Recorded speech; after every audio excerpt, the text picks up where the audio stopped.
자, 지난 한 주 잘 지내셨죠? 네. 네. 어제는 비가 많이 내렸고 그래도 날이 괜찮은데 오늘 다시 좀 쌀쌀해진 것 같아요. 아침에 나오는데 좀 많이 춥더라고요. 아직 근데 뭐 그렇다고 올겨울이 막 굉장히 춥지도 않고 그렇다고 되게 따뜻하지도 않고 이런 날들이 이제 좀 계속 되는 것 같은데 여러분들이 건강에 유의하셔서 모두 강건하게 생활하셨으면 좋겠습니다. 이제 2022년도도 정말 문자적으로 딱 한 달 남았습니다. 오늘이 12월 4일 첫째 주인데 이제 거의 딱 한 달 남았습니다. 달력 한 장이 넘어가면 이제 딱 뜯으면 끝나네요. 그죠? 그리고 2023년을 시작하게 되는데 이제 얼마 남지 않은 2022년을 주님 안에서 은혜 가운데 잘 마무리 하시고요. 돌아보면 좋았던 일도 많이 있었고 또 좋지 않았던 일도 있었을 것이고 기쁘고 즐거웠던 일이 있었는가 하면 또 아쉬움이 가득했던 일들도 있었겠지만 다 돌아보고 정리하시면서 주님 안에서 감사함으로 한 해를 마무리하는 우리가 되었으면 좋겠습니다. 지난 시간에 저희들은 야고보서 강의 9번째 시간으로 살아가는 지혜 열매 맺는 인생이라는 강의 제목과 같은 타이틀로 말씀을 살펴보았습니다. 위로부터 오는 지혜, 즉 하나님께로부터 말미암는 지혜는 결국 마음의 동기의 문제이고 이 지혜가 표현되어야 되는 방식은 온유함과 화평으로 드러나야 된다고 말씀드렸습니다. 그리고 이 지혜의 가장 절정에는 하나님의 지혜이신 그리스도의 십자가가 있다는 것을 저희들이 배웠죠. 참된 지혜를 소유한다는 것은 결국 많은 사람들과의 관계에서 이것이 드러나는 신앙의 인격이고 온유함과 인자함과 넉넉함과 화평이 바로 그 표시다라는 것을 말씀을 드렸습니다. 아무리 신앙의 경력이 오래되고 여러 해 동안 믿음의 생활을 하고 또 우리가 어떤 직분을 맡고 있든지 다른 사람들과의 관계 속에서 시기와 다툼이 동기가 되고 그래서 화평이 드러나지 못한다면 가장 지혜 없는 어리석은 자가 되는 것이다 라는 것을 말씀드렸습니다. 이제 오늘은 야고보서 4장으로 넘어가서 열매 맺는 기도라는 제목으로 말씀을 전하도록 하겠습니다. 야고보서는 이제 4장으로 넘어오면서 지난 주에 보았던 3장 마지막 부분에서 다루었던 시기와 다툼에 대한 문제와 이슈를 기도와 연결시키고 있습니다. 오늘 설교 제목이 열매 맺는 기도 1인데요. 왜 1이냐 하면 이제 5장에서 다시 기도에 대한 것을 다룰 것이기 때문입니다. 그때는 열매 맺는 기도 뭐겠습니까? 2. 네, 영어로 역시 미국에 사시기 때문에 2라고 할 줄 알았는데 2. 네, 맞습니다. 열매 맺는 기도 2. 오늘은 1입니다. 어쨌든 오늘 본문은 싸움과 시기를 기도와 연결하면서 기도의 응답에 대해서 말씀하고 있는 내용입니다. 예수님을 믿고 하나님의 자녀로 살아가는 신자들에게 하나님 아버지께서 허락하신 놀라운 특권들이 굉장히 많이 있습니다. 그것들 가운데 굉장히 중요한 하나가 바로 기도입니다. 사실 기도에 대한 강조는 아무리 강조해도 지나치지 않죠. 신자라면 기도해야 되고 기도 또 하는 것이 얼마나 중요한지는 모두가 다 인식하고 동의하는 사실입니다. 과거 한국교회의 굉장한 강점은 바로 기도하는 교회들, 기도하는 신자들이 너무너무 많이 있었다는 것입니다. 우리나라처럼 기도를 많이 하는 또 여러 번 하는 교회들은 전 세계에 그다지 많지 않을 것 같습니다. 새벽 기도를 비롯해서 철야 기도, 금식 기도, 무슨 기도, 엄청나게 다양한 기도 모임이 더불어서 새벽부터 밤까지 철야 기도라는 것 세상에 없을 거예요. 밤새서 기도하는 거죠. 얼마나 무식한 일입니까? 그죠? 저도 대학 다닐 때 보면은 철야 기도가 너무 느낌이 살벌하니까 한밤에 기도해. 그래서 사실 철야 기도였어요. 한밤에 왜 기도해요? 한밤에 자야지. 근데 한밤에 기도해. 그래가지고 10시에 모여서 4시까지 기도했었어요. 대학교 다닐 때. 그러니까 아침에 4시쯤 기도하고 나오면은 멍한 게 아니라 도리어 너무 기분이 좋고 그러니까 내가 밤새서 기도했다는 뿌듯함도 물론 있었겠지만 하나님 앞에 그 많은 시간들을 드려서 기도했다는 그 기쁨이 참 마음에서 솟아올랐던 것 같습니다. 물론 뭐 새벽 기도 같은 것은 이제 농촌 시대에 이제 일찍 일을 나가면서 한 전통에서 비롯되었지만 한국 교회에 굉장히 좋은 전통으로 여전히 남아 있습니다. 그 다음에 뭐 통성 기도 같이 여러 형태의 기도들이 있죠. 그냥 기도 안 하고 막 손뼉 치고 아버지 아버지 2번 부르고 소리 지르고, 예, 다 우리나라 주여 삼창하고, 그죠? 주여 삼창. 주여 삼창, 만세 삼창은 들어봤는데 주여 삼창은 다른 사람들이 못 들어봤을 것 같은데 여러 형태의 기도들이 있습니다. 한국교회 부흥의 원동력이 기도였다고 해도 사실은 과언이 아닐 것 같습니다. 물론 지금도 그러한 기도의 유산들이 남아서 한국교회를 유지하고 있기는 하지만 이전에 비해서 사실 기도하는 열심이나 간절함들이 굉장히 많이 사라진 것이 현대 교회와 신자들의 모습입니다. 물론 이러한 열심들을 자세히 들여다보면 한국의 전통적인 종교성과 접목되는 부분들도 사실은 많이 있을 것입니다. 왜냐하면 예전부터 한민족은 정한수를 떠놓고 새벽마다 정성을 올리는 풍습이 있었죠. 그리고 이러한 열성적인 종교성이 기독교와 접목되면서 사실 좋은 에너지를 낸 것이 이런 기도의 열심이기도 합니다. 하지만 동시에 굉장히 미신적인 요소들도 가미되어서 마치 내 정성이 다 차야 뭔가 something 이루어질 것 같은, 그래서 내가 정성을 다 들이지 못하면 뭔가 기도의 응답이 안 될 것 같은 그 찝찝함, 그런 것들이 조금 더 부정적이고 비성경적인 믿음들을 양산해낸 면들도 분명히 있을 것입니다. 하지만 하나님께서 자기 아들의 피값으로 세우신 이 몸된 교회에 주신 은혜의 방편들이 있습니다. 즉 means of grace라고 하는 은혜의 수단들이 있는데 굉장히 공적인 것들입니다. 그것들은 하나님의 말씀과 기도와 성찬, 이 세 가지입니다. 즉 하나님께서 자기 백성들과 그들의 모임인 교회에 주시는 은혜를 받게 하시는 수단은 바로 이 세 가지, 하나님의 말씀, 기도, 성찬이 있는데 그 중에 기도가 있다는 것입니다. 다시 말하면 우리들은 하나님의 은혜를 이 세 가지를 통해서 체험하게 된다는 것이죠. 그래서 웨스트민스터 소요리 문답에서는 이런 은혜의 방편을 다음과 같이 문답하고 있습니다. 그리스도께서 우리에게 구원의 유익을 전하시려고 나타내시는 보통 방법이 무엇입니까? 그러니까 일반적인 방법으로 우리들에게 은혜를 어떻게 주십니까? 라는 질문이죠. 그거에 대해서 이렇게 대답합니다. 그리스도께서 우리에게 구원의 유익을 전하시려고 나타내시는 보통 방법은 그의 규례인데 특별히 하나님의 말씀과 성례와 기도이다. 이것이 모두 그 택하신 자에게 효력이 되어 구원을 얻게 한다. 이렇게 문답하고 있습니다.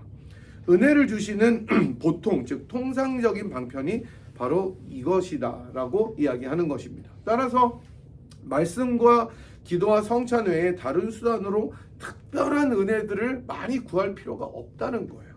막 주관적인 체험이나 뭐 불을 받는다든지 갑자기 막 헷가닥해서 병이 갑자기 낫는다든지 아니면은 안전뱅이가 막 일어난다든지 소경이 눈을 뜬다, 이런 것들이 은혜의 일반적인 방편은 될 수가 없다는 것입니다. 그러니까 여러분들은 하나님의 말씀, 기도, 성찬을 통해서 하나님께서 주시는 은혜의 유익을 충분히 누릴 수 있다는 것입니다. 저는 이게 마치 집밥과 같다고 생각을 합니다. 그냥 우리가 집에서 밥을 잘 먹고 맛있게 먹으면 그게 우리들에게 자양분이 되어서 우리들을 잘 유지하게 해주는 것이지, 매일 외식하면 여러분 어떻습니까? 먹을 때는 맛있는데 나중에 되면 질리잖아요. 그것들을 계속 찾게 되는 것처럼 사실은 은혜도 마찬가지인 것입니다. 매일매일의 삶에서 교회에게 주시는 하나님의 말씀, 기도, 성찬을 통해서 우리가 은혜를 구하고 누리는 것이지 그 외에 다른 것으로 은혜를 구하지 말라는 것입니다. 이렇게 기도를 하나님께서 자신의 백성들에게 주시는 은혜의 방편, 수단으로 보게 되면 우리가 사실 생각하는 기도에 대한 관점이 굉장히 많이 달라질 수 있을 것이라고 생각합니다. 흔히 우리는 기도를 우리들의 필요를 채워주는 무엇인가로 생각할 때가 대부분입니다. 여러분은 언제 주로 기도하십니까? 밥 먹기 전에. 그죠? 밥 먹기 전에 기도 일단 하시죠. 그리고 또 까먹고 한 번 더 할 때도 있어요. 저도 그럴 때 되게 저 자신에 대해서 비참함을 느끼는데, 좀 전에 기도했는데 또 할 때 밥 먹기 전에. 주로 무엇인가가 결핍이 있거나 급할 때 기도를 하게 됩니다. 이게 인간의 마음이요 본성입니다. 그리고 정말 간절하게 그 응답을 원하는 것도 당연한 일입니다. 그렇게 기도하고 때로는 간절하게 열심히 매어 달리고 주님의 응답과 음성을 기다리게 됩니다. 지금 우리 모두가 마음을 모아 기도하는 예배 처소를 구하는 문제도 여기에 당연히 해당이 될 것입니다. 주님께서 열어주기를 계속해서 우리가 기도하고 있잖아요. 어쨌든 기도를 하면 응답되기를 기대하는 것이 당연한 일입니다. 처음부터 못 받을 거라고 생각하고 기도하지는 않기 때문입니다. 그러면 아예 기도하지 않죠.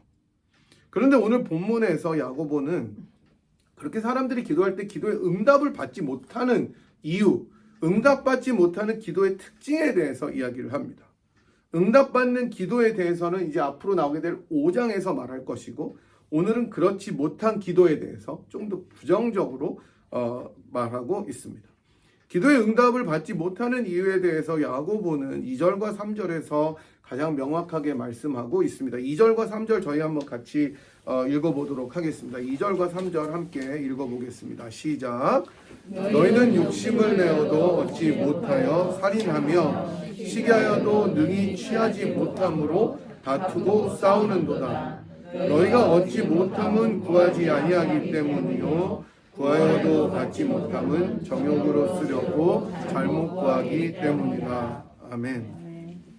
응답받지 못하는 기도, 즉 열매가 없이 또는 열매가 맺히지 않는, 열매를 맺을 수 없는 기도는 가장 먼저 왜 그러냐? 너무 당연한데 기도하지 않기 때문이에요. 이게 정말 중요합니다. 이게 너무너무 당연한 일인데 사람들이 망각하고 살아가는 점입니다. 내가 실제로는 기도하지 않는데 기도한다고 생각하며 살아가는 것. 자신을 속이는 것입니다. 이것이 현대를 살아가는 신자들의 가장 큰 착각입니다. 시간을 내고 시간을 떼고 장소를 분리해서 하나님께 나아가는 시간들이 거의 없습니다. 조용하고 고요하게 주님과 독대해서 주님을 만나는 시간이 절대적으로 부족하고, 아니 때로는 거의 없습니다. 야고보는 이런 점이 그 당시의 독자들에게도 동일하게 있었다는 것을 지적하고 있습니다. 기도하지 않는다는 것. 구하지 않으니까 받지를 못한다는 것입니다. 기도하지 않는다는 거예요. 내 마음속에서는 분명히 기도하고 있는 것 같은데 실제로 기도하지 않아요. 미국에서 살아가는 2세들이, 여러분 자녀들 다 2세들인 경우가 많이 있는데, 또는 손자들은 3세나 또 뭐 2.5세 정도 다 되시겠죠. 얘네들이 부모 세대를 비롯한 이민 1세들과의 관계에서 가장 힘들어하는 것이 이심전심입니다. 1세들은 마음을 읽는데 어느 정도 눈치가 있어요. 진짜 눈치가 없어도 기본적인 눈치는 있어요. 대강. 이게 이제 사회생활인 거죠. 물론 다 때려 맞출 수는 없지만, 하지만 필요한 것이 있어도 내색하지 않고 상대가 어느 정도 알아서 해주기를 기대하는 것이 그 심리의 저변에 있는 것이 1세들입니다.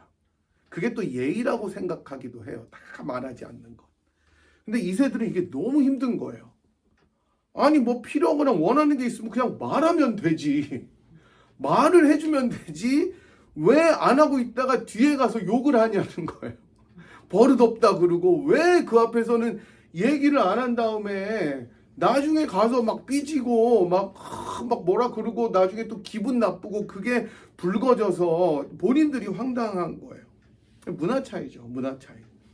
그렇지만 인간관계에 있어서 애둘러서 말하는 것은 사실 미학이라기보다는 모함이 훨씬 더 많이 있을 때가 있는 것 같습니다. 물론 기도는 하나님께서 우리가 구하기 전에 하나님은 필요한 것들을 아시기 때문에 조금 다를 수는 있지만, 하나님께서 기도를 통해서 우리들을 계속해서 만나시기를 원하시는 겁니다. 우리의 목소리를 듣기 원하신다는 거예요. 이게 기도라는 것입니다. 그래서 구하셔야 돼요. 하나님께서 이미 다 아시고 알아서 주실 텐데 뭐하러 구하냐는 말은 아예 그냥 하나님을 자판기처럼 대하는 그야말로 너무나 버릇없는 신자들의 마음가짐이 되는 것입니다. 겸손히 하나님께 나와서 자기의 구할 것을 아뢰고 간절한 마음으로 나아가면 하나님께서 우리들의 마음속에 하나님 당신의 소원과 뜻을 알려주시고 기도의 방향을 인도하시기 때문입니다. 그 속에서 우리는 하나님의 은혜의 손길을 느끼고 하나님의 돌보심과 자비하심을 체험하고 이것이 바로 아까 말씀드린 은혜의 수단으로 우리들에게 기능하게 하시는 것입니다. 따라서 우리는 구해야 됩니다. 우리 주님께서 하신 유명한 말씀이 있죠. 구하라 그러면 너에게 주실 것이요. 찾으라 그러면 찾을 것이요. 문을 두드리라 그러면 너희에게 열릴 것이니 구하는 이마다 얻을 것이요. 찾는 이가 찾을 것이요. 두드리는 이에게 열릴 것이니라. 라는 말씀처럼 구해야 얻어지는 것입니다. 이게 기도의 신비입니다. 구하지 않으면 얻을 수가 없게 만드신 거예요. 하나님께 나아가는 연습을 하셔야 됩니다. 무릎 꿇는 연습을 하셔야 됩니다. 주님께 엎드리는 연습을 계속해서 해야 되는 것입니다. 그러다 보면 하나님을 가까이 하게 되고 하나님을 만나게 되고 하나님의 뜻을 경험하고 찾게 되고 순종하며 나아가서 응답받는 역사가 생기는 것입니다. 그리고 진정으로 내가 구하는 제목들이 하나님의 원하시는 것이 되는 것을 체험하게 되는 은혜가 찾아오게 됩니다. 그러니 여러분 기도하십시오. 주님 앞에 무릎을 꿇고 시간을 떼어서 기도의 시간을 확보하십시오. 바쁘니까 더 기도하십시오. 그것이 주님께 기도의 응답을 받는 가장 기본적이지만 첫 걸음입니다. 기도해야 됩니다. 우리 주님께서 많은 기적을 행하신 다음에 어떻게 하셨습니까? 한적한 곳에 가셔서 아버지와 독대하시는 기도의 시간을 가지셨습니다. 자기의 모든 것을 다 내려놓고 하나님과 교제하시고 하나님께 에너지와 힘을 공급받으신 것입니다. 이것을 기억하시면서 우리도 기도의 시간을 확보하셔야 됩니다. 너무 바쁘니까 기도할 수가 없어요 라고 하지 마시고 너무 바쁘니까 기도하셔야 됩니다. 그 다음으로 야고보가 말하는 기도의 응답이 되지 않는 이유는 3절에 나오는 것처럼 정욕으로 쓰려고 잘못 구하기 때문이라고 이야기합니다. 설교 서두에서 야고보가 이 세상 지혜의 특징인 시기와 다툼과 정욕으로 말미암는 것을 기도와 연결하고 있다고 말씀드렸는데 바로 이 부분입니다. 지난주에 말씀드렸듯이 야고보 독자들은 계속해서 싸움과 시기를 통해서 세상의 지혜와 재물을 자랑하고 자기의 정욕을 드러내는 화평함이 없는 삶을 살아가고 있었습니다. 이게 공동체 안에 있었던 일이에요. 여러분 예수 믿는다고 하는데 다른 사람들과 늘 싸우는 사람들이 있습니다. 뭐만 하면은 안 좋아요, 그 사람이랑. 늘 다투는 삶이 사람들의 특징이요 신앙의 인격인 사람들이 너무 많이 있었던 거예요. 야고보가 있었던 공동체에서.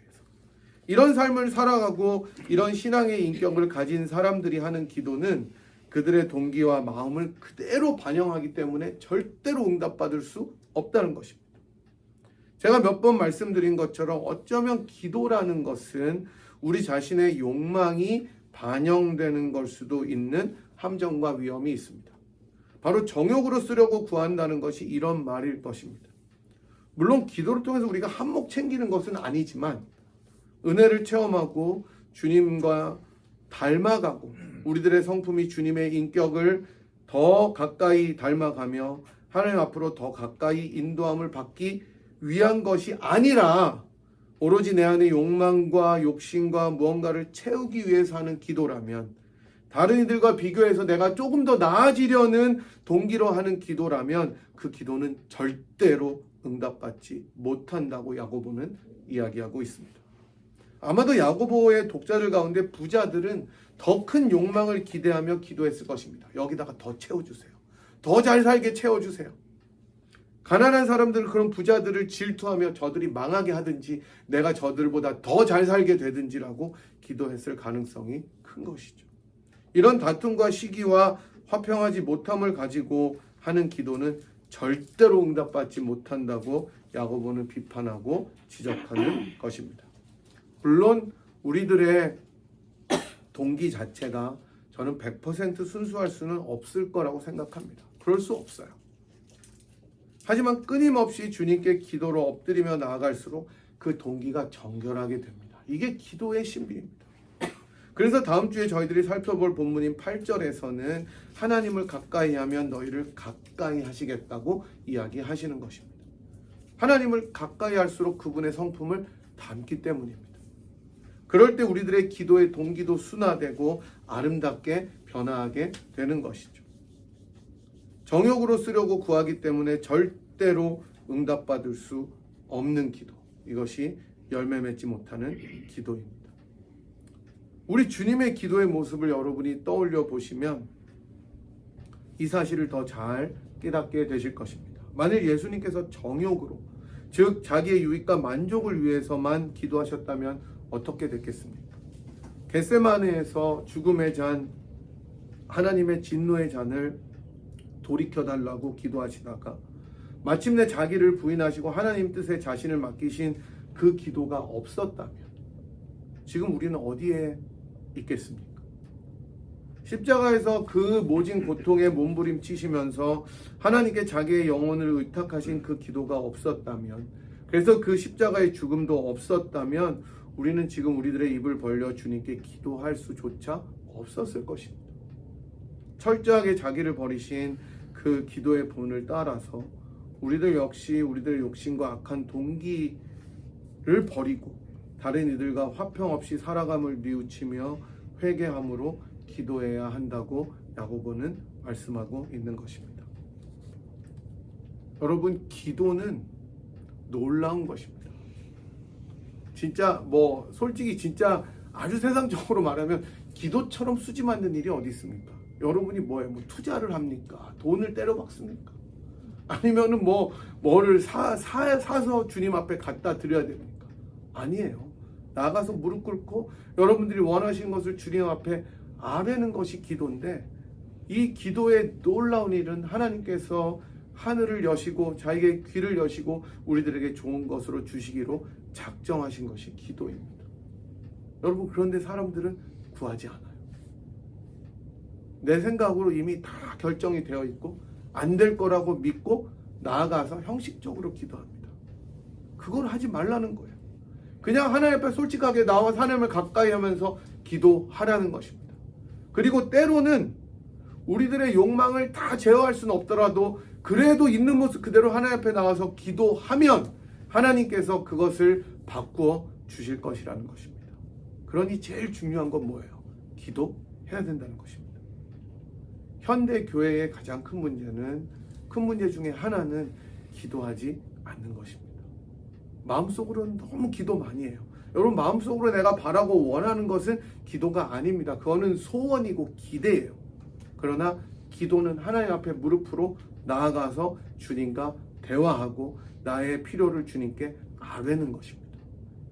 이심전심 되지만 하나님께서 우리와 말씀하시기를 원하시는 것, 이것이 기도입니다. 그래서 야고보는 기도 응답받지 못하는 첫 번째 이유는 구하지 않기 때문이고, 그 다음으로는 잘못 쓰려고 정욕으로 구하기 때문이다라고 이야기하는 것입니다.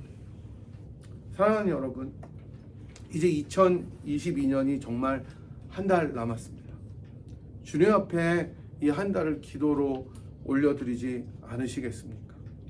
우리 모두 기도에 게을렀다면 12월 그리고 또 앞으로 다가올 새로운 한 해 2023년에는 기도의 무릎을 가지고 주님 앞에 나아가는 시간이 되었으면 좋겠습니다. 먼저 나아가서 기도하십시다. 그리고 설사 우리들이 잘못된 동기로 나아갔더라도 주 앞에 그 사실을 고하고 주 뜻대로 나를 인도해 달라고 간구하십시다. 우리의 동기를 성령께서 바꾸어 주실 것입니다. 그리고 주님의 뜻 가운데서 훨씬 더 좋고 놀라운 것으로 채우실 것입니다. 이게 주님이 참 좋으신 거예요. 그 아들을 주실 뿐만 아니라 그 아들과 함께 더 많은 것들을, 더 좋은 것들을 은사로 주기로 약속하신 하나님의 약속을 믿고 나아가시기 바랍니다. 그럴 때 우리들의 소원보다 더 넘치게 이루어주시는 하나님의 응답을 체험하게 될 거라고 확신합니다. 이번 한 주, 아니 한 달, 아니 우리들의 모든 살아가는 인생길에서 이러한 기도를 통해서 열매 맺고 응답받는 귀한 삶을 사시는 우리 모두가 되기를 주님의 이름으로 간절히 축복합니다. 아멘. 오늘 들으신 말씀 또 찬양 생각하시면서 이 시간에 한 목소리를 한번 기도하겠습니다. 하나님, 시간을 떼어 주님 앞에 나아가겠습니다. 결단하시고 여러분이 구체적인 시간 떼어서 기도 하실 결단이 있으시다면 주님께 그 결단을 드리는 시간이 되었으면 좋겠습니다. 주님, 기도할 수 있게 제 무릎과 제 영혼을 인도하여 주옵소서. 기도하시고 또 여러분들이 지금 간절하게 기도하시는 제목들이 있다면 또 이 시간에 하나님 앞에 간절하게 한번 우리들의 마음을 쏟아놓는 시간이 있었으면 좋겠습니다. 우리가 기도할 수 있도록 결단하는 기도, 그리고 여러분이 가진 제목 좀 가지고 기도하도록 하겠습니다. 함께 기도하시겠습니다. 하나님 아버지, 우리들의 기도 생활을 돌아보면 주님 앞에 너무나 부끄러운 것들 뿐임을 고백할 수밖에 없습니다. 믿는다고 하며 얼마나 저희들이 주님과의 대화를 소홀히 하고 경홀히 여겼는지 돌아보며 이 시간 주님 앞에 저희들의 잘못을 회개하오니 주님 용서하여 주시옵시고, 우리들이 기도의 시간을 떼어 주님과 대화하고 교제하며 우리들의 여러 염려와 필요를 아뢰는 시간을 가질 수 있도록 은혜 내려주시기를 원합니다. 우리들의 결심이 연약하여질 때에도 주님께서 우리들을 다시 한번 격려하시고 위로하시고 용기를 주셔서 주님 앞으로 나아갈 수 있는 은혜를 허락하여 주시옵시고, 주님 앞에 기도할 때 큰 기쁨과 능력이, 소망이 우리 마음속에 찾아옴을 체험하는 놀라운 은혜의 시간으로 삼아주시기를 원합니다. 하나님, 이제 저물어가는 한 해를 기도로 잘 마무리할 수 있도록 도와주시옵시고, 그래야 해서 주님 앞에 늘 응답받는 기도, 열매 맺는 기도를 드리는 분이엘의 성도들이 되도록 축복하여 주시옵시며, 저희들이 이 시간에 주님 앞에 짧지만 아랜 모든 필요한 제목들 주님께서 들어 하늘을 활짝 열어 응답하여 주실 것을 믿고 감사하오니 계속하여 이것을 주 앞에 아뢰는 저희들의 인생이 되도록 인도하여 주시옵소서. 지금은 우리를 위하여 자기의 몸을 다 버려 하나님의 자녀로 삼아주신 우리 주 예수 그리스도의 무한하신 은혜와 그 아들을 아끼지 않고 우리를 위하여 기꺼이 내어주신 하나님 아버지의 극진하신 사랑하심과 말할 수 없는 탄식으로 우리의 기도를 도우시는 성령 하나님의 위로 교통 충만하심이 이제 시간을 떼어 주님과 교제하기로 결단하고 또 기도의 생활로 하나님께 살아가기로 결단하고 돌아가는 이 자리에 함께한 주의 백성들 한 분 한 분 머리머리 위에와 사랑하는 분이엘 제단 위에 지금부터 영원토록 함께 하시기를 간절히 축원하옵나이다. 아멘.